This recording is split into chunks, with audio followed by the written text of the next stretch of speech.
Hello friends, this is Nidhiba. Welcome to our classes. Friends, आज हम करेंगे अपना एक्सरसाइज 13.1 का एग्जाम्पल नंबर 3। हमें क्या गिवन है? लकड़ी का एक खिलौना रॉकेट एक शंकु के आकार का है जो एक बेलन पर अध्यारोपित है। डायग्राम हमें दे रखा है। यहाँ संपूर्ण रॉकेट की ऊंचाई 26 सेंटीमीटर है, जबकि शंकुआकार भाग की ऊंचाई 6 सेंटीमीटर है। शंकुआकार भाग के आधार का व्यास 5 सेंटीमीटर है और बेलनाकार भाग के आधार का व्यास 3 सेंटीमीटर है। यदि शंकुआकार भाग पर नारंगी रंग किया जाना है और बेलनाकार भाग पर पीला रंग किया जाना है तो प्रत्येक रंग द्वारा रॉकेट का रंगे जाने वाले भाग का क्षेत्रफल ज्ञात कीजिए। पाई की वैल्यू हमें गिवन है 3.14, जो हमें इसमें क्वेश्चन में यूज़ करनी है। तो यहाँ पर हम क्या करेंगे, दोनों ही पार्ट का अलग अलग क्षेत्रफल निकालेंगे। शंकु का क्षेत्रफल अलग निकालेंगे और बेलन का क्षेत्रफल अलग निकालेंगे। वो दोनों ही क्या करेगा, दोनों पार्ट पर कलर करना है। तो उसका क्षेत्रफल कितने पार्ट पर कलर कर रहा है उसका क्षेत्रफल हमें फाइंड आउट करना है। शंकु की ऊंचाई हमें दे रखी है 6 सेंटीमीटर और इस पूरे खिलौने का रॉकेट की ऊंचाई हमें दे रखी है 26 सेंटीमीटर। शंकु का आधार का व्यास हमें दे रखा है 5 सेंटीमीटर और बेलन का व्यास हमें कितना दे रखा है 3 सेंटीमीटर। तो ये क्या है, दोनों ही हमारे गोल हैं यहाँ से। और यहाँ अगर इस पर पेंट करना है शंकु पर तो एक तो आ जाएगा शंकु का वक्रपृष्ठ और दूसरा जो पोर्शन बचेगा, बेलन भी इसके अंदर फिक्स ही है, तो सिर्फ इतना पोर्शन ही बचेगा कलर करने के लिए। तो यहाँ पर हम क्या करेंगे, इवन निकालने के लिए इतने पोर्शन का क्षेत्रफल निकालने के लिए क्या करेंगे, शंकु के आधार के क्षेत्रफल में से माइनस कर देंगे बेलन के आधार का क्षेत्रफल। तो हमारे पास ये वाला पोर्शन आ जाएगा जहाँ पर पेंट करना है। हल में सबसे पहले हम क्या लिखेंगे, इवन जो हमें निकालना है तो नारंगी व पीले रंग के भाग का क्षेत्रफल हमें फाइंड आउट करना है।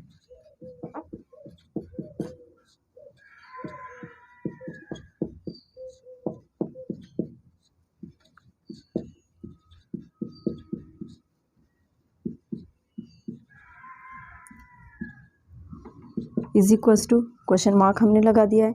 नेक्स्ट पाई की वैल्यू हमें दे रखी है यहीं पर, पाई इज इक्वल्स टू 3.14 हमें गिवन है। क्या निकालेंगे, इवन मान लेंगे अपने पास से पूरी ऊंचाई, माना रॉकेट की पूरी ऊंचाई या संपूर्ण ऊंचाई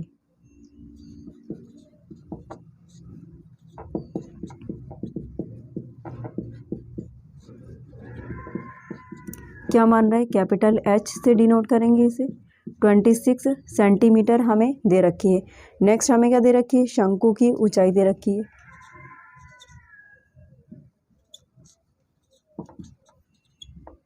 और ये भी हम क्या कर रहे हैं, अपने पास से मान रहे हैं, तो स्मॉल एच से रिप्रेजेंट करेंगे is equals to 6 centimetre.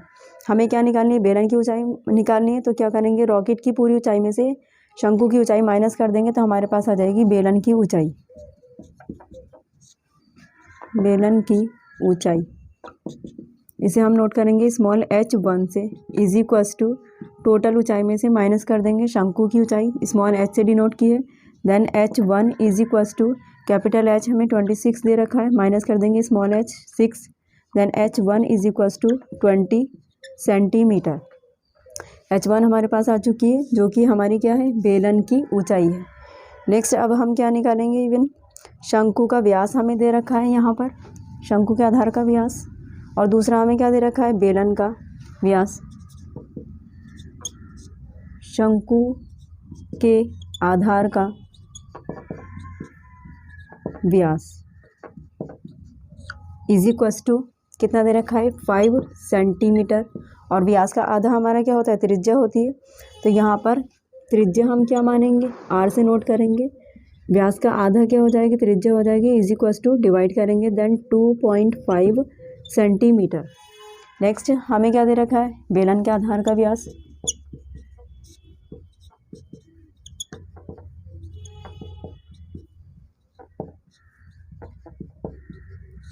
Is equals to r1 से नोट दे क्या रखा है 3 सेंटीमीटर और इसका त्रिज्या निकालेंगे तो r1 is equals to 3/2 is equals to 1.5 centimetre. दोनों ही क्या हो गई, हमारी व्यास दे रखे थे, व्यास से हमने क्या निकाल ली, त्रिज्या निकाल ली। शंकु की त्रिज्या हो गई हमारी, r से नोट किया है 2.5 और बेलन की त्रिज्या हो गई हमारी r1 से नोट किया है, देन 1.5। नेक्स्ट हमें क्या निकालना है, इवन कर्व सरफेस एरिया लेना है। तो वो होता है हमारा फॉर्मूला, उसमें आता है हमारा L। तो यहाँ पर हम क्या करेंगे, इवन यहाँ पर हमारे पास क्या है, ऊंचाई भी दे रखी है और त्रिज्या भी हम निकाल चुके हैं। शंकु की त्रिज्या हमने क्या निकाली, 2.5 ये आ गई हमारी, और ये पूरी हमें 6 सेंटीमीटर दे ही रखी है। हम निकालेंगे यहाँ से तिर्यक ऊंचाई। तिर्यक ऊंचाई को हम नोट करते हैं L से। तो यहाँ पर अब हम निकालेंगे तिर्यक ऊंचाई। तिर्यक ऊंचाई हमेशा शंकु में ही निकाली जाती है, L से नोट करेंगे। इजी इक्वल्स टू फॉर्मूला होता है हमारा h² प्लस r²। h क्या है, शंकु की ऊंचाई है। शंकु की ऊंचाई को हमने किससे नोट किया है, h से। और r क्या है, शंकु की त्रिज्या है, जो कि हमने क्या निकाली है, शंकु की त्रिज्या को r से नोट किया है। तो h² plus r²। Then L is equals to under root, h की वैल्यू हमारे पास कितनी है, स्मॉल h की, ये रही 6 का स्क्वायर प्लस r 2.5 का square is equals to under root में हम लेंगे 6 का स्क्वायर कितना हो जाएगा हमारा 36 प्लस 2.5 का स्क्वायर हम करेंगे। देन 2.5 का स्क्वायर हो जाएगा हमारे पास 6.25। इन दोनों को हम ऐड करेंगे, 36 में 6.25 हम ऐड कर देंगे तो ये आ जाएगा हमारे पास 42.25। इसे हम रूट के अंदर लिखेंगे तो ये हो जाएगा 6.25 का होल स्क्वायर। स्क्वायर से हमारा रूट कैंसिल हो जाएगा, 6.25 की मल्टीप्लाई 6.25 से करेंगे तो ये आएगा 42.25। Then L is equals to 6.25 centimetre. Small l भी हमारे पास आ चुकी है, क्या है हमारी तिर्यक ऊंचाई। अब हम क्या निकालेंगे, नारंगी रंग के भाग का क्षेत्रफल।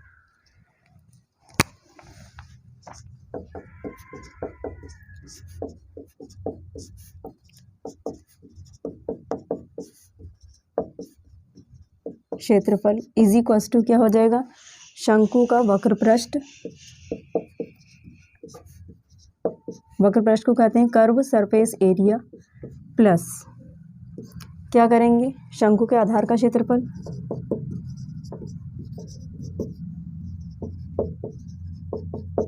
आधार का क्षेत्रफल में से माइनस कर देंगे बेलन के आधार का क्षेत्रफल।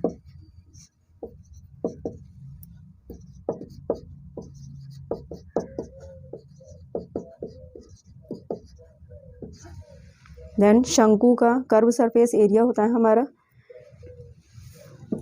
यहाँ पर हम करेंगे नेक्स्ट, शंकु का कर्व सरफेस एरिया को हम नोट करते हैं पाई आर एल से। फॉर्मूला होता है हमारा is equals to pi R L plus bracket में लिखेंगे, शंकु का आधार क्या है, गोल है, तो वृत्त का क्षेत्रफल हमारा क्या हो जाएगा पाई आर स्क्वायर में से माइनस कर देंगे बेलन का आधार भी क्या है, गोल है, तो पाई आर स्क्वायर। अब शंकु की त्रिज्या को हमने किससे नोट किया है, शंकु के त्रिज्या को r से नोट किया है और बेलन की त्रिज्या को r1 से। तो यहाँ पर बेलन की त्रिज्या यहाँ पर हमारी रही पाई r1 स्क्वायर। ब्रैकेट को हम ओपन करेंगे, pi R L plus pi r square minus pi r1 square. यहाँ से हम क्या कॉमन लेंगे, पाई कॉमन ले लेंगे बाहर, रूट में क्या बचा हमारा आर एल, सॉरी ब्रैकेट में, plus are square minus r1 square. अब हम क्या करेंगे, वैल्यू पुट करेंगे, पाई की वैल्यू हमारे पास क्या है 3.14, ब्रैकेट में आर की वैल्यू, आर हमारे पास क्या है 2.5, इंटू एल की वैल्यू हमने क्या निकाली है 6.25, तिर्यक ऊंचाई है हमारे पास, plus are square, small r की वैल्यू है हमारे पास 2.5 का स्क्वायर, माइनस r1 है हमारे पास 1.5 का स्क्वायर। 3.14 हमारा एज इट इज़ रहा, 2.5 की मल्टीप्लाई हम 6.25 से करेंगे तो ये आएगा हमारे पास 16.25 मल्टीप्लाई करने के बाद में, प्लस 2.5 की मल्टीप्लाई 2.5 से क्योंकि स्क्वायर लगा हुआ है तो ये हो जाएगा हमारे पास 6.25 माइनस 1.5 की मल्टीप्लाई 1.5 से करेंगे तो ये होगा हमारे पास 2.25 इज इक्वल्स टू 3.14 हमारा एज इट इज़ रहा। इन दोनों को हम क्या करेंगे, ऐड कर देंगे, 16.25 में 6.25 ऐड करेंगे तो ऐड करने के बाद ये आएगा हमारा इवन 22.5, इन दोनों का ऐड करके देख लीजिए आप, minus 2.25 is equals to, next line इसी के सामने लिख दे रहे हैं हम, 3.14 की मल्टीप्लाई करेंगे हम, 22.5 में से 2.25 हम सब्ट्रैक्ट कर देंगे तो ये हो जाएगा हमारे पास सॉरी 20.25 आएगा। देन इन दोनों की हम मल्टीप्लाई करेंगे, 3.14 की मल्टीप्लाई 20.25 से, तो आंसर आएगा हमारे पास 63.585 यूनिट हमारी चल रही सेंटीमीटर। सेंटीमीटर पर क्या लगा देंगे हम, स्क्वायर लगा देंगे। नेक्स्ट हमें क्या निकालना है, पीले रंग के भाग का क्षेत्रफल।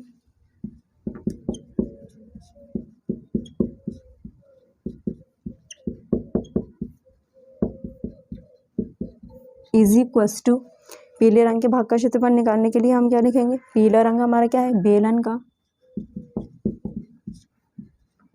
वक्र पृष्ठ को कहते हैं हम कर्व सरफेस एरिया, प्लस बेलन का एक आधार, क्योंकि एक तो इसके अंदर फिक्स हो चुका है, वो तो दिख नहीं रहा है, तो यहाँ पर हम लिखेंगे बेलन के